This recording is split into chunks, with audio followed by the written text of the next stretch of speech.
এক নববধূকে তার স্বামী ও স্বামীর বন্ধুরা মিলে ধর্ষণ করেছে।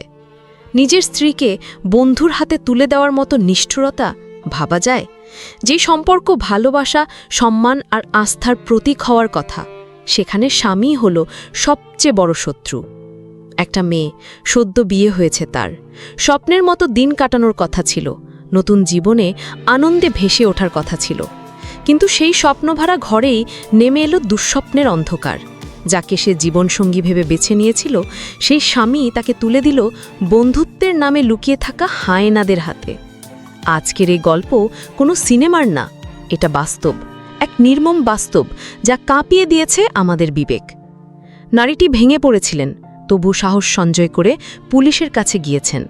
আর পুলিশের দ্রুত পদক্ষেপে স্বামীসহ 7 জনকে আটক করা হয়েছে। কিন্তু প্রশ্ন হল, নারীটির জীবনে যে দাগ বসে গেছে, সেটা কি কোনো দিনও মুছে যাবে? বন্ধুরা, কল্পনা করুন একবার, যাকে ভালোবেসে জীবনসঙ্গী বানালেন, যার কাঁধে ভর দিয়ে আজীবন চলার স্বপ্ন দেখলেন, সেই মানুষটি যদি আপনাকে হায়েনাদের হাতে তুলে দেয়, তখন কেমন লাগবে?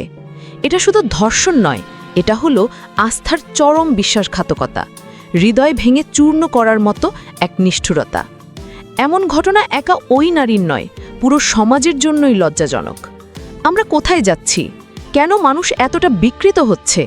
বন্ধুত্বের আড়ালে লুকিয়ে থাকা হিংস্র পশুরা শুধু একজন নারীর জীবনই ধ্বংস করে না, সমাজে ভবিষ্যতও ধ্বংস করে দেয়।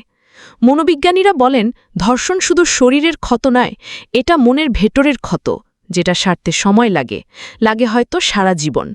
বিশেষ করে যখন অপরাধী হয় স্বামী, তখন সেই ক্ষতের গভীরতা আমরা কল্পনাও করতে পারি না। সেই নারী হয়তো প্রতিদিন নিজেকে প্রশ্ন করবেন, আমি কি দোষ করেছিলাম? কেন এমন হলো আমার সাথে? বন্ধুরা, আমরা যদি চুপ করে থাকি, তবে আগামীকাল এই আগুন আমাদের ঘরেও লাগতে পারে। তাই পরিবার থেকে সন্তানদের মানবিক শিক্ষা দিতে হবে, নারীর প্রতি সম্মান ও মর্যাদার শিক্ষা দিতে হবে ছোটবেলা থেকেই। ভিকটিমকে দোষারোপ বন্ধ করতে হবে। আর সবচেয়ে বড় কথা, আইন যেন নিরপেক্ষভাবে কার্যকর হয়। অপরাধীর কোনো রং, পরিচয় বা ক্ষমতা যেন তাকে রক্ষা করতে না পারে। বন্ধুরা, নববধূর সেই স্বপ্নভরা ঘর আজ ভেঙে গেছে তার বিশ্বাস, ভেঙে গেছে তার মনের আলো। কিন্তু আমরা চাই না আর কোনো মেয়ের ঘরে এভাবে দুঃস্বপ্ন নেমে আসুক। এই ঘটনার বিচার যেন হয় দ্রুত, দোষীরা যেন পায় সর্বোচ্চ শাস্তি। এটাই আজ আমাদের দাবি, এটাই আমাদের শপথ। আসুন আমরা সবাই মিলে প্রতিজ্ঞা করি, নারীকে সম্মান করব, তাকে নিরাপত্তা দেব, আর সমাজ থেকে এ ধরনের হায়েনাদের চিরতরে নির্মূল করব।